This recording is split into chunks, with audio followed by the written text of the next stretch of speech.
ሰላም ጤና ይስጥልን ከቻናል 1 ወደ እናንተ የሚደርሰው ዜናችን ተጀምሯል። ዜናውን እየመራው ወይንሸት ዘውዴ አብሬያችሁ ቆይታ አደርጋለሁ። አብረን እንቆይ።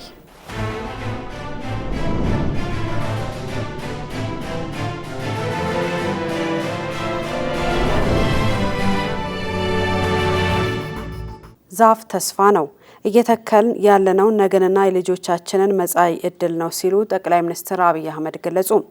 መላው የኢትዮጵያ ሕዝብ ከማለዳው ጀምሮ በነቃ ተሳትፎ በመረባረብ በአንድ ጀንበር 800 ሚሊዮን ችግኞችን የመትከል መርሃ ግብር እያካሄደ ይገኛል።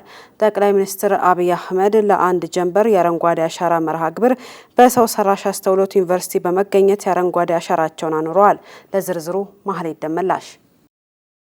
ጠቅላይ ሚኒስትሩ በዚህ ወቅት ባስተላለፉት መልእክት መላው የኢትዮጵያ ሕዝብ ያለማቋረጥ ክረምቱን በሙሉ ዛፍ በመትከል ኢትዮጵያን የማልበስና ዘላቂ ለውጥ የማምጣት ጥረት ሲያደርግ መቆየቱን አስታውሰዋል። የዚህ ሀገራዊ ጥረት ዋነኛ ዓላማም ኢትዮጵያ እንድትበለጽግ፣ እንድታበራ፣ እንድትለወጥ፣ እንድታድግና እንድትሰለጥን ያለውን ትልቅ ህልምና መሻት እውን ማድረግ እንደሆነም ገልጸዋል። እንዲህ አይነቱ ትልቅ ሀገራዊ ህልም ሊሳካ የሚችለው አስተማማኝ መሰረት ሲጣል ብቻ መሆኑን የጠቆሙት ጠቅላይ ሚኒስትሩ በስነ ምህዳር በኩል መሰረት መጣል ማለት አፈርን፣ ውሃን፣ ተራራን መጠበቅ እንደሆነ አብራርተዋል። እየተከናወነ ያለው የችግኝ ተከላ ስራ ለነገው ትውልድና ለልጆች የሚደረግ ኢንቨስትመንት መሆኑን የተናገሩት ጠቅላይ ሚኒስትሩ እየተከልን ያለነው ተስፋን ነገንና ኢትዮጵያን ነው ብለዋል። ይህም በትብብርና በጋራ ጥረት የሚከናወን እንደሆነም አክለዋል። ኢትዮጵያ በአካባቢ ጥበቃና በአረንጓዴ ልማት እያከናወነችው ያለችው ስራ በዓለም አቀፍ ደረጃ ትልቅ እውቅናን ማግኘቱን የገለጹት ጠቅላይ ሚኒስትሩ በርካታ ሀገራት የኢትዮጵያን አርአያነትና አካሄድ ለመከተል ጥረት እያደረጉ እንደሚገኙም ጠቁመዋል። በዚህም ምክንያት የዓለም መንግስታት የኢትዮጵያን ጥረት እውቅና በመስጠት የሽልማት አሰጣጥ ብቻ ሳይሆን ዓለም አቀፉን የአየር ንብረት ጉባኤ ኢትዮጵያ እንድታስተናግድ መወሰናቸውን ጠቅሰዋል። የኮፕ ጉባኤ በዓለም ደረጃ አካባቢ ጥበቃን በተመለከተ ከ80 ሺህ እስከ 100 ሺህ የሚደርሱ ተሳታፊዎችና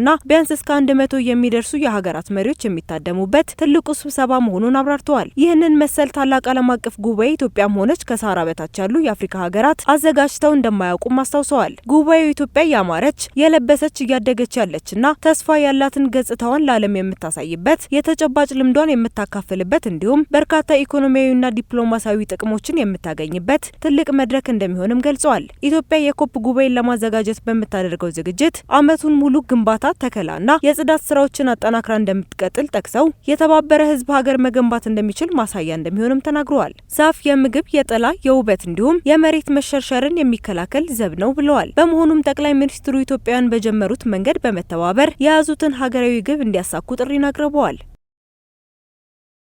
በአንድ ጀንበር 800 ሚሊዮን ችግኞችን የመትከል መርሃ ግብር በይፋ መጀመሩን የመንግስት ኮሚኒኬሽን ጉዳዮች ሚኒስትር ናታለም መለሰ ገለጹ። ሚኒስትሯ ችግኞችን የምንተክለው በሀሳብና በተግባር አንድነት ነው ብለዋል። ለዝርዝሩ ጸጋኒስ ተሰማ። ሚኒስትሯ አረንጓዴ አሻራን ይዘን ወደ መሬት የምንወርድበት ትልቅ ምክንያት የደረቀች የነጠፈች የተጎዳች ምድር ስላለችን ነው ብለዋል። በአንድ ጀንበር 800 ሚሊዮን ችግኞችን የመትከል መርሃ ግብር መጀመሩን አስመልክቶ በሰጡት መግለጫ ዛሬ 800 ሚሊዮን አረንጓዴ ችግኞች ወደ መሬት ዝቅ ብለው መሬትን ይዳስሳሉ። መሬትም ቃሏን የምታጸናበትና የተቀበለችውን መልሳ በእጥፍ መስጠት እንደምትችል የምታሳይበት ልዩ ቀን ነው ብለዋል። በዘንድሮ ክረምት 8 ቢሊዮን ችግኞችን ለመትከል እቅድ መያዙን የተናገሩት ሚኒስትሯ የምንተክለው በሀሳብና በተግባር አንድነት ነው ብለዋል። የአዲስ አበባ ከተማ አስተዳደር ከንቲባ አዳነች አቤቤ በበኩላቸው የምንተክለው ተስፋንና የኢትዮጵያ ብልጽግናን ለነገ ትውልድ የምናስተላልፈው ደግሞ ለምለሟ ኢትዮጵያን ነው ብለዋል። ከንቲባ አዳነች አቤቤ 8ኛ ዙር አረንጓዴ አሻራ የአንድ ጀንበር ችግኝ ተከላ ቀንን አስመልክተው በማህበራዊ ትስስር ገጽ ባስተላለፉት መልእክት ዛሬ በአንድ ጀንበር 800 ሚሊዮን ችግኞችን የመትከል ሀገራዊ ንቅናቄ በአዲስ አበባችን በሰፊ ንቅናቄ እየተተከለ ነው ብለዋል። የአዲስ አበባ ፖሊስ ኮሚሽን የጸጥታ አካላትን የደንብ ልብስ ያለ ፍቃድ በመልበስ የቀልድ ቪዲዮዎችን በሚሰሩ ሕዝብን በሚያጭበረብሩና ላልተገባ ተግባር በሚያውሉ ግለሰቦች ላይ ጥብቅ የሕግ እርምጃ መውሰድ መጀመሩን አስታወቀም። የደንብ ልብስን ለፊልም፣ ለድራማ ወይም ለማስተማሪያ ዓላማዎች ከህጋዊ አካል ፈቃድ ወስዶ የመጠቀም መብት በህግ የተፈቀደ ቢሆንም በአሁኑ ወቅት በማህበራዊ መገናኛ ብዙሃን ላይ ያለምንም ፈቃድ ልብሱን በመልበስ የቀልድ ምስሎችን የሚያጋሩ ግለሰቦች ቁጥር በእጅጉ መበራከቱ ተገልጿል።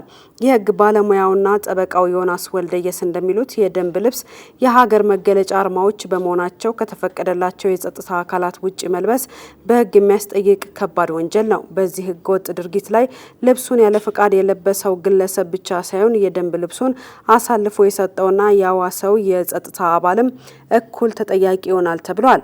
የአዲስ አበባ ፖሊስ ኮሚሽን የህዝብ ግንኙነት ኃላፊ ኮማንደር ቶማስ እሸቴ በበኩላቸው የጸጥታ አካላትን ክብር በሚነካና በህዝብ ላይ መተማመንን በሚቀንስ መልኩ ያልተገባ መልእክት የሚያስተላልፉ አካላት ላይ እርምጃ እየተወሰደ ይገኛል ብለዋል። ይሁን እንጂ አንዳንድ ያለ ፈቃድ የሚደረጉ ቀረጻዎች ህዝብን ለማስተማር ያላቸው ፋይዳ እየታየ የሚታለፍበት አሰራር መኖሩን ጠቁመዋል። ኮሚሽኑ ለቀጣይም የደንብ ልብስን አላግባብ በሚጠቀሙ ግለሰቦች ላይ የሚያደርገውን ቁጥጥር ተጠናክሮ እንደሚቀጥል አስታውቋል። ከዚህ ጎን ለጎንም የደንብ ልብስን ለሲቪል ሰዎች አላግባብ የሚያወሱ የጸጥታ አካላት ከድርጊታቸው እንዲቆጠቡ ለማድረግ ሰፊ ግንዛቤ መፍጠር ስራ እየተሰራ መሆኑንም ታውቋል። በደቡብ ምስራቅ እስያ በሚገኙ የኦንላይን ማታለያ ማዕከላት የሚፈጸም የኢትዮጵያውያን ዝውውር አሳሳቢ መሆኑ ተገለጸ። ዓለም አቀፍ የሰዎች ዝውውር መታገያ ቀንን አስመልክቶ በአዲስ አበባ በተካሄደው ብሔራዊ ምክክር መድረክ ዋነኛ ትኩረት በበይነ መረብ ታጅቦ የሚፈጸመው የሰዎች ዝውውር ነበር። በመድረኩ እንደተገለጸው በተለይ በደቡብ ምስራቅ እስያ በሚገኙ ህገወጥ ካምፖች ውስጥ ተዘግተው እንዲሰሩ የሚደረጉ ዜጎች ቁጥር የጨመረ ሲሆን እስካሁን ከ2000 በላይ ኢትዮጵያውያን ከነዚህ አስቸጋሪ ሁኔታዎች ወደ ሀገራቸው እንዲመለሱ ተደርጓል። የፍትህ ሚኒስቴር እና የስደተኞች ማስተባበሪያ ድርጅቶች እንደገለጹት ችግሩን ለመቅረፍና የተጎጂዎችን ማህበራዊ መልሶ ማቋቋም ስራ ውጤታማ ለማድረግ ከመንግስት ተቋማት ባለፈ ጠንካራ ዓለም አቀፍ ትብብር፣ የቅጥር አሰራር ቁጥጥርና የንቃት ማሳደግ ስራዎች ተጠናክረው መቀጠል አለባቸው ብለዋል። መንግስት የልብ በሽታን መከላከል የሚያስችል የሕክምና አቅምን ለመገንባት እየሰራ መሆኑን የጤና ሚኒስቴር አስታወቀም። የኢትዮጵያ የልብ ሕክምና ባለሙያዎች ማህበርና የፓን አፍሪካ የልብ ሕክምና ማህበር በጋራ ያዘጋጁት የ2 ቀናት የኮንግረስ 2026 ጉባኤ ተካሂዷል። ዝርዝሩ የአናውል ተስፋ ነው። ጉባኤው በአፍሪካ የልብና የደም ስር ጤናን ለማጠናከር ሳይንሳዊ እውቀትን ለመለዋወጥና የባለሙያዎችን ትብብር ለማጎልበት ያለመ ነው። በመድረኩም ጤና ሚኒስቴርን ወክለው የተገኙት ፕሮፌሰር ስለሺ ጋሩማ የልብና ደም ስር በሽታዎች ለሰው ልጅ ሞት ምክንያት ከሆኑ ተላላፊ ካልሆኑ በሽታዎች መካከል ዋናው ነው ብለዋል። ህመሙን በቅድመ ምርመራና በየጊዜው በሚገኝ ጥራት ያለው ሕክምና መከላከል የሚቻል ቢሆንም አሁንም ሰፊ የቤት ስራ በመኖሩ ምክንያት አምራች የሰው ኃይልን እያሳጣን ይገኛል ነው ያለው። የበሽታውን ተጽዕኖ ለመቀነስ ቅድመ ምርመራን፣ ድንገተኛና ልዩ ሕክምናዎችን፣ ማገገሚያዎችን እንዲሁም ምርመራንና ፈጠራን ያካተተ ጠንካራ የጤና ስርዓት መገንባት እንደሚያስፈልግም ጠቅሰዋል። ጉባኤውም የአፍሪካውያንን የተቀናጀ ስራ ለማጠናከር ከፍተኛ አቅም እንደሚፈጥርም ገልጸዋል። የኢትዮጵያ መንግስትም በዚሁ ዘርፍ ላይ በትኩረት እየሰራ መሆኑን ጠቁመው በመሰረታዊ የጤና እንክብካቤና ተላላፊ ላልሆኑ በሽታዎች የሚሰጡ አገልግሎቶችን በማስፋፋት ልዩ የልብ ሕክምና ባለሙያዎችን ስልጠና በመጨመር በከፍተኛ ሕክምና ማዕከላት ማስፋፊያ ስራዎችን እያከናወነ እንደሚገኝም አብራርተዋል። በሽታዎችንም በመከላከል አስፈላጊ መድኃኒቶችንና ቴክኖሎጂዎችን በማቅረብ በኩል ከሙያ ማህበራት፣ ከዩኒቨርሲቲዎች፣ ከልማት አጋሮችና ከዓለም አቀፍ ድርጅቶች ጋር በትብብር እየተሰራ መሆኑንም ገልጸዋል። የኢትዮጵያ የልብ ባለሙያዎች ማህበር ፕሬዝዳንት ዶክተር ናትናኤል ታዬ የሕክምና መገልገያዎች እጥረት፣ የአገልግሎት አለመዳረስና የወረፋ ጥበቃ በዘርፉ ዋና ዋና ፈተናዎች መሆናቸውን ተናግረዋል። ሆኖም እነዚህም ፈተናዎች በመቋቋም ልዩ የሕክምና አገልግሎቶችን ማስፋፋት፣ የሀገር ውስጥ ስልጠናንና ምርመራን ማጠናከር፣ ዲጂታል የጤና ቴክኖሎጂዎችን መተግበርና ዘርፉን የሚቀይር አጋርነቶችን የመገንባት ስራዎችን እየተከናወነ መሆኑን ጠቅሰዋል። የፓን አፍሪካ የልብ ሕክምና ማህበር ፕሬዝዳንት ፕሮፌሰር ሀቢብ ጋምራ በሽታዎችን ለመከላከል የሙያተኞች የእውቀትና ልምድ ልውውጥ አስፈላጊ መሆኑን ጠቅሰው ጉባኤውም የጋራ መፍትሄዎችን ለማስቀመጥ ይረዳል ብለዋል።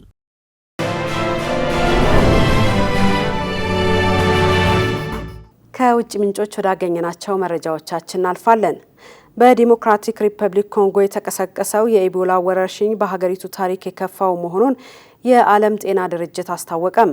ከአውሮፓውያኑ ሐምሌ 30 ጀምሮ 3605 ሰዎች በኢቦላ መያዛቸው ሲረጋገጥ 1587 የሚሆኑት ህይወታቸው አልፏል። ወረርሽኙ 44 በመቶ ለህልፈት የሚዳረግበት ደረጃ ላይ ይገኛል። የአሁኑ ወረርሽኝ መነሻው ቡንዲ ቡጊዮ የተባለው የቫይረሱ ዝርያ ነው። ወረርሽኙ ከዚህ ቀደም ከ2018 እስከ 2020 ከተነሳው አንጻር የከፋው እንደሆነ ተገልጿል። በያዝነው ዓመት ወረርሽኙ መነሳቱ በይፋ የተገለጸው ግንቦት 15 ነበር። ከ2018 2018 እስከ 2020 በተነሳው ወረርሽኝ ወደ 3500 የሚጠጉ ሰዎች በቫይረሱ ተይዘው 2300 የሚደርሱ ሰዎች ሞተዋል። አሁን ላይ ለቡንዲቡጊዮ ዝርያ ፈቃድ የተሰጠው ክትባት የለም።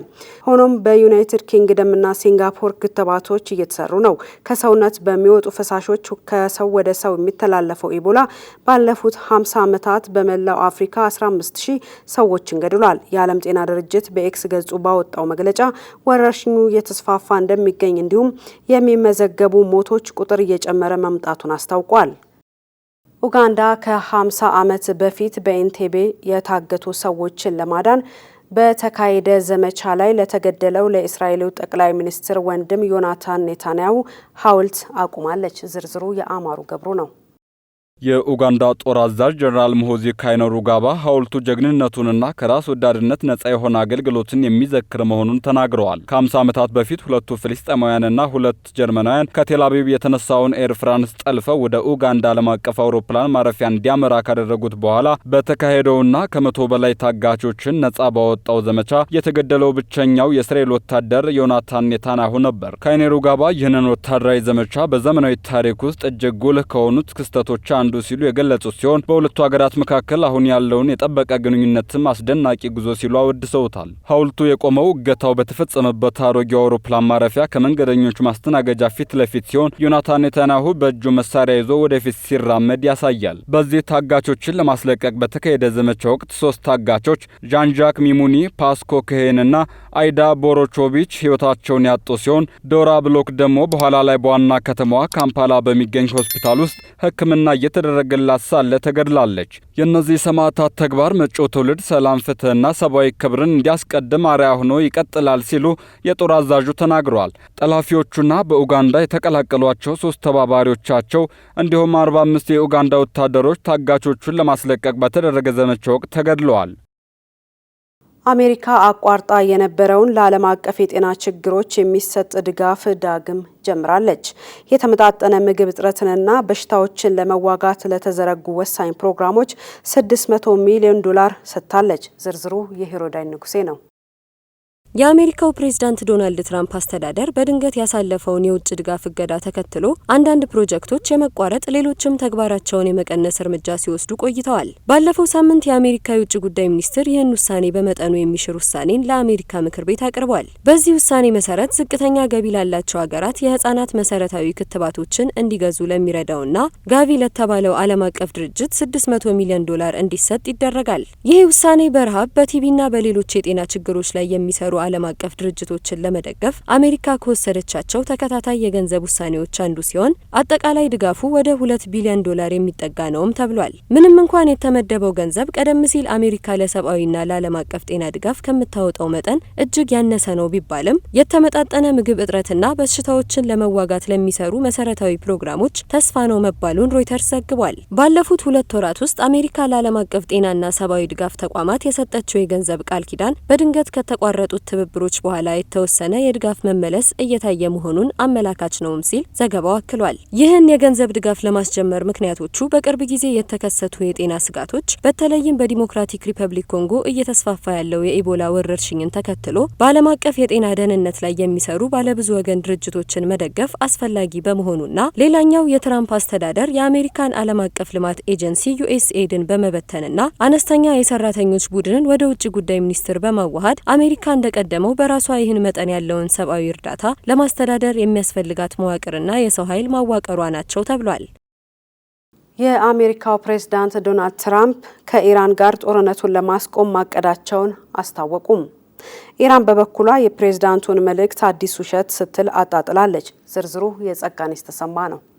የአሜሪካው ፕሬዝዳንት ዶናልድ ትራምፕ ከኢራን ጋር ጦርነት ለማስቆም በአፋጣኝ ስምምነት ላይ ከተደረሰ ሀገራቸውም ትሁን እስራኤል በኢራን ላይ አዲስ ጥቃት ላለመሰንዘር መስማማታቸውን ይፋ አድርገዋል። ትራምፕ በማህበራዊ ትስስር ገጻቸው ዩናይትድ ስቴትስ በኢራን ላይ ጥቃት ለመፈጸም ዝግጁ እንደነበረች ገልጸዋል። ይሁንና ቴሄራንና ሌሎች የመካከለኛው ምስራቅ ሀገራት አሜሪካ በኢራን ላይ ጥቃት እንዳትፈጽም ጥያቄ ማቅረባቸውን ዶናልድ ትራምፕ ጽፈዋል ሲል አጃንስ ፍራንስ ፕሬስ ጽፏል። በዚህ ጥያቄ መሰረት ኢራን በፍጥነት ስምምነት ላይ ከደረሰች ጥቃት እንዳይፈ እንዲፈጸም መስማማታቸውን የአሜሪካው ፕሬዝዳንት ገልጸዋል። ፕሬዝዳንት ትራምፕ ጦርነቱን ለማቆም እየተዘጋጀ ያለው ስምምነት የሆርሙዝ ሰርጥን በአስቸኳይ ሙሉ በሙሉና በአጠቃላይ መክፈትንና የኢራን የኒውክሌር ስጋቶችን ማስቆምን ያካትታል ብለው ነበር። በዚህ ጥያቄ መሰረት ለዓለም የወደፊት ጥቅም እንዲሁም ለስኬታማና ለበለጸገች ኢራን ህልውና ሲባል በፍጥነት ስምምነት ላይ መድረስ መቻሉ እንደተጠበቀ ሆኖ ጥቃቱን ለመሰንዘር ተስማምቻለሁ በማለት አብራርተዋል። ነገር ግን ኢራን የትራምፕን መልእክት ሐሰተኛ ሀሳብን ያዘለ ስትል አጣጥላለች። አሜሪካ ጥቃት እንዳትፈጽም ኢራን ጠይቃለች በማለት ዶናልድ ትራምፕ የጻፉት ሀሳብ የኢራን መንግስት አዲስ ውሸት በማለት ኢራን አጣጥላለች። መሄር የተባለው የኢራን መገናኛ ብዙሃን ስማቸው ያልተገለጸ ወታደራዊ አዛዦች የኢራን ጦር በከፍተኛ ተጠንቀቅ ላይ እንደሚገኝ መናገራቸውን ዘግቧል። በእስራኤል ጥብቅ ከበባ ምክንያት በጋዛ ከግማሽ በላይ የሚሆኑ መሰረታዊ መድኃኒቶች ማለቃቸውን የጋዛ ጤና ጥበቃ ሚኒስቴር አስታወቀ። እንደ ጤና ሚኒስቴሩ የእስራኤል ጦር ወደ አካባቢው የሚገቡ የሕክምና ቁሳቁሶች፣ መድኃኒቶችና ለሆስፒታሎች አገልግሎት የሚሆኑ ነዳጅ ላይ የጣለውን እገዳ አጠናክሮ ቀጥሏል። ከከባድ የመድኃኒት እጥረቱ በተጨማሪ በተፈናቃዮች መጠለያ ጣቢያዎች ውስጥ ከፍተኛ የጤና ቀውስ መከሰቱ ተገልጿል።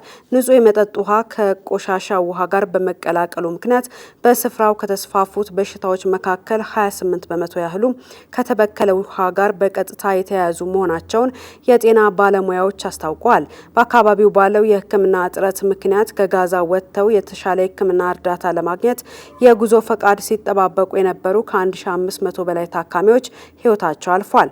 ባለፈው ጥቅምት ወር የጋራ የተኩስ አቁም ስምምነት ተደርጎ የነበረ ቢሆንም እስራኤል በየዕለቱ የምታደርገውን ጥቃት ባለማቆሟ ከስምምነቱ በኋላ በርካታ ፍልስጤማውያን መገደላቸው የተኩስ አቁም ስምምነቱ በጋዛ ላይ የተደቀነውን የሞት አደጋ ሊቀንስ አልቻለም ተብሏል። ዓለም አቀፍ የጤና ድርጅትና የተለያዩ የሰብአዊ መብት ተሟጋች ተቋማት በእስራኤል እገዳ ምክንያት የደረሰውን የሕክምና ቁሳቁስ እጥረት በጽኑ አውግዘዋል። አሜሪካ የቪዛ ዋስትና ክፍያን ቋሚ ያደረገች። ተጓዦች እስከ $20,000 ይጠየቃሉ። የአሜሪካ ውጭ ጉዳይ ሚኒስቴር ኢትዮጵያን ጨምሮ የ50 ሀገራት ዜጎች ወደ ሀገሪቱ ለንግድና ለጉብኝት ቪዛ ሲያመለክቱ እስከ $20,000 የአሜሪካ ዶላር የቪዛ ዋስትና ማስያዝ የሚያስገድደውን መመሪያ በቋሚነት ማጽደቁን አስታውቋል። በአዲሱ መመሪያ አሰራር ተጓዦች የተሰጣቸውን የቪዛ ጊዜ ሳያሳልፉ የሀገሪቱን ሕግ አክብረው ከተመለሱ ያስያዙት ገንዘብ ሙሉ በሙሉ ተመላሽ ይደረግላቸዋል። ነገር ግን ከተፈቀደላቸው ጊዜ በላይ የሚቆዩ ወይም የቪዛ ደንብ የሚጥሱ ከሆነ ያስያዙት ገንዘብ ለመንግስት ገቢ እንደሚሆን ተገልጿል። የአሰራር ቀደም ሲል ለሙከራ ትግበራ ተዘርግቶ የነበረ ሲሆን የውጭ ጉዳይ ሚኒስቴር ባደረገው ግምገማ ከቪዛ ጊዜ በላይ የመቆየት ችግርን በመቀነስ ረገድ ውጤታማ ሆኖ በመገኘቱ በቋሚነት ስራ ላይ እንዲውል ተወስኗል። የቆንስላ ክፍሎች እንደ አመልካቾቹ ሁኔታ ከ10,000፣ 15,000 እስከ $20,000 የሚደርስ ገንዘብ በዋስትና መልክ እንዲያዝ የመወሰን ስልጣን ተሰጥቷቸዋል። የሩሲያው አርኤስሲ ኢነርጂ የጠፈር ኩባንያ በጠፈር ተመራማሪዎች ላይ የክብደት አልባነት ስሜት የሚያስከትለውን የጤና እክል ለመቅረፍ የሚያስችል ሰው ሰራሽ ስበት ያለው ተዘዋዋሪ የጠፈር ጣቢያ ዲዛይን የባለቤትነት መብት ማግኘቱን አስታወቀ። ዝርዝሩ የኤፍራታ ጥላውን ነው። በጠፈር ላይ ለረጅም ወራት መቆየት የአጥንት መበላሸትን፣ የጡንቻ መዳከምንና የአይን እይታ መጋረድን ጨምሮ በጠፈር ተመራማሪዎች ጤና ላይ ከፍተኛ አደጋ ያደርሳል። ታዲያ ይህንን ችግር ለመፍታት አዲሱ የጠፈር ጣቢያ ዲዛይን ሙሉ በሙሉ ጸጥ ከማለት ይልቅ የተለየ ክብደት ስሜት ለመፍጠር ሲባል የመኖሪያ ክፍሎቹ በማዕከላዊ ዘንግ ዙሪያ እንዲሽከረከሩ ተደርጎ የተቀረጸ ነው። ይህ እሽክርክሪት በደቂቃ 5 ጊዜ የሚዞር ሲሆን ከማዕከሉ 40 ሜትር ርቀት ላይ በሚገኝ ክብ ቅርጽ ላይ የሴንትሪፊዩጋል ኃይል ይፈጥራል። ይህም ተመራማሪዎች ከምድር ስበት ግማሽ ያህሉ እንዲያገኙ የሚያደርግ በመሆኑ በሰውነታቸው ላይ የሚያደርሰውን የጤና ጉዳት በከፍተኛ ሁኔታ ይቀንሰዋል። ይሁን እንጂ ይህንን ሀሳብ ወደ ተግባር ለመቀየር የጠፈር መንኮራኩሮችን ከተዘዋዋሪ ጣቢያ ጋር ማገናኘትና የኮሪሊዮስ ተጽዕኖ የሚያስከትለውን የማዞር ስሜት መቋቋምን ጨምሮ ከባድ የምህንድስና ፈተናዎች ይጠብቁታል። በተጨማሪም እንዲህ አይነቱ ግዙፍ መዋቅር በህዋ ላይ ለመገንባት በርካታ ከባድ ሚሳይሎችን ማምጠቅና ረጅም ዓመታትን መውሰዱ አይቀሬ ነው። ሩሲያ አዲስ ለምትገነባው የሩሲያ ኦርቢታል ሰርቪስ ጣቢያ የመጀመሪያውን ክፍል በ2027 ለማምጠቅ ያቀደች ቢሆንም ይህ ሰው ሰራሽ ስበት ስነ ስርዓት ግን በፕሮጀክቱ ቀጣይ ምዕራፍ በ2030ዎች ውስጥ ተግባራዊ ይሆናል ተብሎም ይጠበቃል። ይህ ቴክኖሎጂ ከተሳካ ወደፊት የሰው ልጆች በጠፈር ላይ ለረጅም ወራት ወይም ዓመታት እንዲኖሩ ምቹ ሁኔታን ይፈጥራል። ወራሪ አይጦች የባህር ወፎችን በማጥፋት በህንድ ውቅያኖስ ደሴቶች ላይ የሚገኘውን የባህር ስር የምግብ ሰንሰለትን ሙሉ በሙሉ እያዛቡ መሆናቸው ተገልጿል። ለዝርዝሩ ኤፍራታ ጥላውን። በህንድ ውቅያኖስ ደሴቶች ላይ የተደረገ ጥናት እንደሚያሳየው ወደ ደሴቶቹ በባዕድ መንገድ የገቡ ወራሪ አይጦች በአካባቢው በሚኖሩ የባህር ወፎችና እንቁላሎቻቸው ላይ ከፍተኛ መመናመንን እያስከተሉ ይገኛሉ። የባህር ወፎቹ በአይጦቹ ምክንያት ቁጥራቸው እየጠፋ መምጣቱ ለኮራል ሪፎች እድገት ወሳኝ የሆነው የተፈጥሮ ማዳበሪያ ወደ ባህር ውስጥ መግባት እንዲቆም አድርጓል።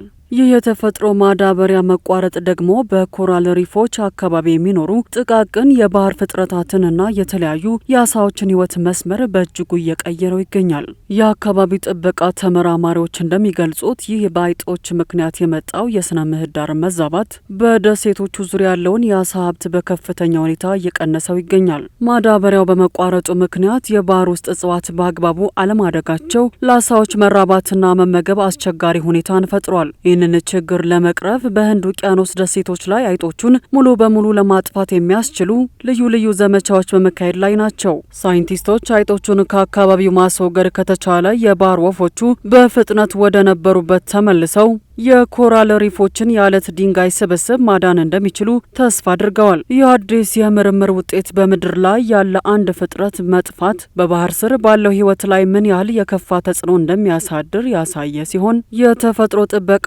ስራዎች ከመሬት እስከ ባህር ድረስ በተቀናጀ መልኩ መከናወን እንዳለባቸው ለዓለም አቀፉ ማህበረሰብ ትልቅ ማሳሰቢያ ሆኗል። በመሆኑም የአይጦቹ ወረራ በባህር ወፎች ላይ የሚያደርሰውን ጥፋት ተከትሎ የባህር ውስጥ የኮራል አለቶች የተፈጥሮ በሽታ የመከላከል አቅማቸው እየደከመ መምጣቱን ተመራማሪዎች አክለው ገልጸዋል። ያለ ወፎች ማዳበሪያ እነዚህ የኮራል አለቶች የአየር ንብረት ለውጥ የሚያስከትለውን የሙቀት መጨመር መቋቋም አቅቷቸው ለህልውና አደጋ እየተጋለጡ ይገኛሉ። እንስት ወፎች ከወንድ ወፎች ያነሰ የህይወት ዘመን እንዳላቸው በካሊፎርኒያ ዩኒቨርሲቲ ተመራማሪዎች የተደረገ ጥናት ይፋ አድርጓል። በጥናቱ መሰረት እንስት ወፎች በአማካይ 1.36 ዓመታት ብቻ የሚኖሩ ሲሆን ወንዶቹ ደግሞ 1.61 ዓመታት ይኖራሉ። በካሊፎርኒያ ዩኒቨርሲቲ ተመራማሪዎች የተደረገው ጥናት እንደሚያሳየው በሰሜን አሜሪካ በሚገኙ 35 የወፍ ዝርያዎች ውስጥ እንስት ወፎች ከወንድ ወፎች ያነሰ ዕድሜ ይኖራሉ። ይህ ግኝት በአዕዋፋት ዓለም ውስጥ ያለውን የስነ ህይወት ምስጢር ይፋ ያደረገ ሲሆን በዘርፉ አዳዲስ መነጋገሪያ ሀሳቦችን ጭሮ አልፏል። ይህ አሃዝ በሁለቱ ጾታዎች መካከል ያለውን ልዩነት በግልጽ የሚያሳይ ሲሆን የእንስት ወፎች የመኖር ዕድል ከወንዶች በ12.4 በመቶ ያነሰ መሆኑን ያረጋግጣል። በአጥቢ እንስሳት ዘንድ በተፈጥሮ ሴቶች ከወንዶች ይልቅ ረጅም ዕድሜ የሚኖሩ ቢሆንም በወፎች ላይ ግን የዚህ ተቃራኒ መሆኑ ተመራማሪዎችን በእጅጉ አስገርሟል። ጥናቱ ባለፉት 27 ዓመታት ውስጥ በጥንቃቄ የተሰበሰቡ ከግማሽ ሚሊዮን በላይ የወፎች መረጃዎችን መሰረት በማድረግ የተሰራ ነው። ለዕድሜ ማጠር እንደ ዋነኛ ምክንያት የተቀመጠው እንደ ጎጆ መስራት፣ እንቁላል መጣልና ጫጩቶችን ማሳደግ ያሉ አድካሚ ስራዎች በሴቶቹ ላይ የሚያደርሱት ጫና ከፍተኛ መሆኑ ነው።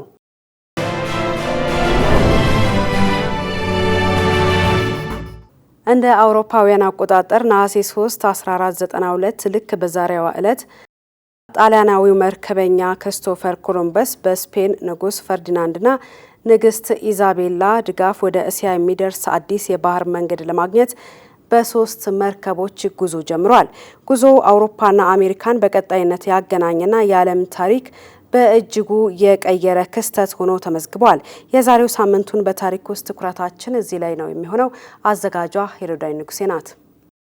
የዛሬው ሳምንቱን በታሪክ በወቅቱ ዓለም ጠፍጣፋ ናት ተብሎ ይታመን የነበረውን አስተሳሰብ ክብ ናት ወደሚል የቀየረውንና አውሮፓና አሜሪካን ሊያገናኝ ስለቻለው የክሪስቶፈር ኮሎምበስ የባህር ጉዞ ሊያስቃኘን 534 ዓመታትን ወደ ኋላ ተጉዟል። እንደ አውሮፓውያን አቆጣጠር ኦገስት 3 ቀን በ1492 ጣሊያናዊው መርከበኛና አሳሽ ክሪስቶፈር ኮሎምበስ ከስፔን ፓሎስ ዴላ ፍሮንቴራ ወደብ ጉዞውን ጀመረ። የጉዞ ዋና ዓላማ ወደ እስያ በተለይም ወደ ህንድ፣ ቻይናና ጃፓን የሚያደርስ ከምዕራብ የባህር መንገድ በማግኘት ወደ ምስራቁ የንግድ ገበያዎች መድረስ ነበር።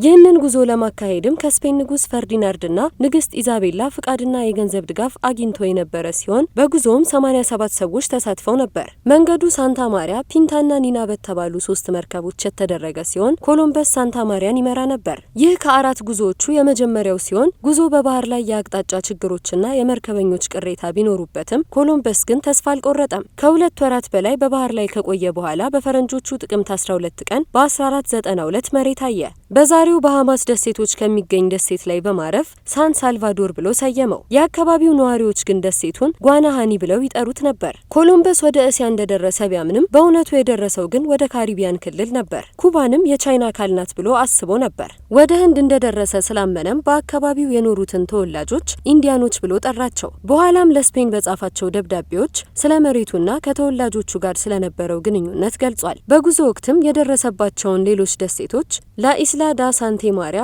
ዴ ኮንሴፕሲዮን፣ ፈርናንዲንና ኢዛቤላ በሚሉ ስያሜዎች ሰይሟቸዋል። ኮሎምበስ አሜሪካን እንዳገኘ ቢገለጽም ቀደም ሲል በዚያ ተወላጅ ህዝቦች ይኖሩ እንደነበርም ይጠቀሳል። ዋናው ታሪካዊ ስኬቱ ግን አውሮፓውያን ወደ አዲሱ ዓለም የበለጠ ፍለጋ እንዲያካሂዱ መንገድ መክፈቱ ነው። ከ10ኛው ክፍለ ዘመን በኋላ ቫይኪንጎች በግሪንላንድና በኒውፋውንድላንድ ከነበራቸው ሰፈሮች በኋላ አሜሪካን የቃኘ የመጀመሪያው አውሮፓዊ መሆኑም ተገልጿል። የኮሎምበስ ጉዞ ቀጣይነት ያለውን የአውሮፓ ፍለጋ፣ ቅኝ ግዛትና ብዝበዛ ዘመን አስጀምሮ በአሜሪካ ተወላጅ ህዝቦች ላይ ከፍተኛ ለውጥና ጉዳት እንዳስከተለም ይነገራል። በተጨማሪም ኮሎምበስ ዓለም ክብ መሆኗን በማመን በአትላንቲክ ውቅያኖስ በኩል ወደ እስያ መድረስ እንደሚቻል ያረጋገጠ ሲሆን በወቅቱ የሮማ ካቶሊክ ቤተክርስቲያን ዓለም ጠፍጣፋ ናት የሚለውን እምነት ትደግፍ ስለነበር ይህ አስተሳሰብ ትክክል እንዳልነበር አስረድቷል። የቢዝነስ መረጃዎቻችንን ወደ እናንተ እናደርሳለን። በ2018 በጀት ዓመት 4.44 ቢሊዮን የአሜሪካ ዶላር የቀጥታ የውጭ ኢንቨስትመንት ወደ ሀገር ውስጥ መግባቱን የኢትዮጵያ ኢንቨስትመንት ኮሚሽን ገልጿል። ለዚህና ለሌሎች የቢዝነስ መረጃዎቻችን ማህሌት ደመላሽ።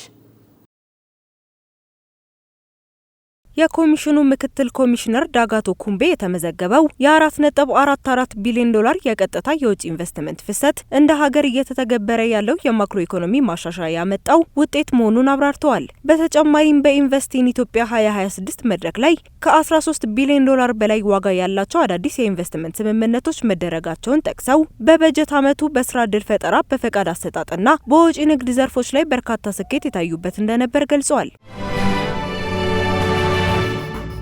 የትውልደ ኢትዮጵያዊ ባለሀብት ሼክ መሐሙድ ሁሴን አላሙዲ የተጣራ ሀብት 10.1 ቢሊዮን ዶላር መድረሱን ተከትሎ በብሉምበርግ የዓለም ቢሊዮነሮች ዝርዝር ውስጥ በድጋሚ መካተታቸው ተገለጸ።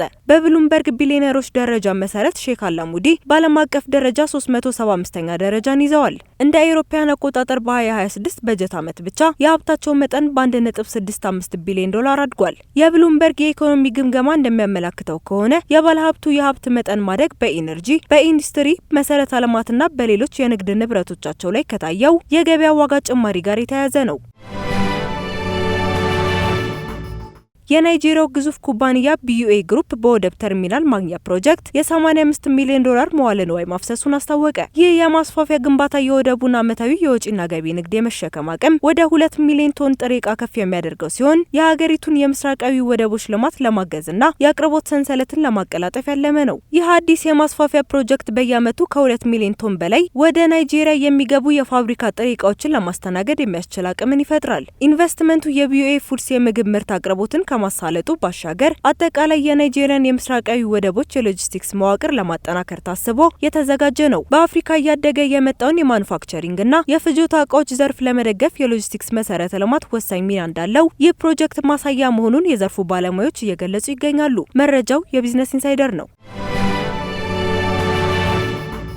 በካናዳ የሚገኘው የዌስት ጀት አየር መንገድ ሰራተኞች የስራ ማቆም አድማ በመቶዎች የሚቆጠሩ በረራዎችን ማቋረጡ ተገለጸ። የአውሮፕላን ጥገና መካኒኮች ማህበር ከደሞዝና ከስራ ሁኔታዎች መሻሻል ጋር በተያያዘ ከአየር መንገዱ አስተዳደር ጋር ሲያደርገው የነበረው ድርድር ባለመሳካቱ አድማው ሊጀመር ችሏል። ይህ የአቪዬሽን ሰራተኞች አድማ የመጣው በተለይ በካናዳ የበጋ ወቅት የጉዞ እረፍት ከፍተኛ በሆነበት ወቅት በመሆኑ በአየር ማረፊያዎች ትልቅ ትርምስን ፈጥሯል። የዌስት ጀት ዋና ስራ አስፈጻሚ አድማው ህገወጥና ተቀባይነት የሌለው መሆኑን በመግለጽ በሀገሪቱ የኢኮኖሚና የቱሪዝም ዘርፍ ላይ ከፍተኛ ጉዳት እያደረሰ ነው ብለዋል። የሰራተኞች ማህበሩ በበኩሉ መብታችን እስካልተከበረ ድረስ የስራ ማቆም አድማው ሊቀጥል ይችላል ብሏል። መረጃው የቢቢሲ ነው።